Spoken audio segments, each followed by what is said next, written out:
All right, stop thinking a program is just a really big project. Trust me, it's not. And getting this distinction wrong can ruin your delivery. Now, a program is a completely different animal, and understanding the distinction between a program and a project is critical.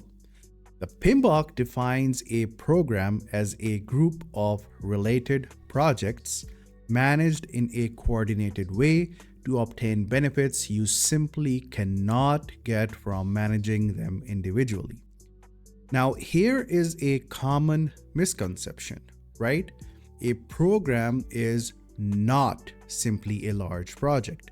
In reality, a single project can be billions of dollars in size. There is no limit to the size of a project. Now, a program, on the other hand, is a management concept. It is created only when there is a high level coordination requirement for largely separate but linked efforts. All right, so what links them? Well, in a program, you have multiple projects that share something vital: your outputs, inputs, budgets, or people, often to achieve a larger strategic goal. Now, because of this shared nature, right, they need to be managed as a group. They need a program manager to oversee the big picture and make decisions that optimize the group, not just the individual pieces. Now, there is a risk when you don't recognize that a program exists and therefore don't have a project manager. The individual project managers are forced to coordinate among themselves. And to be honest, this often does not work very well. You need a program manager to spot when feeder projects are in trouble and threatening follow on projects.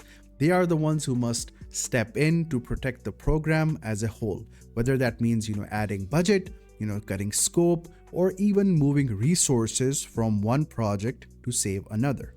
So, as a project manager, your most important job in this hierarchy is communication. Yes, you must ensure that the program manager is kept up to date on your status, at least monthly. They cannot make timely decisions to optimize the group if you keep them in the dark. Finally, watch out for naming inflation, where large projects are wrongly called programs. Use this rule of thumb. If the individual areas of effort need to interact more than once a month, it is probably better structured as one large project with their respective area leads. But if the coordination is high level and strategic, well, that is a program. See, I'm sharing over a decade of practical IT project management experience completely for free. If you want real world training that helps you actually get the job done without the fluff, hit that like and follow button right now.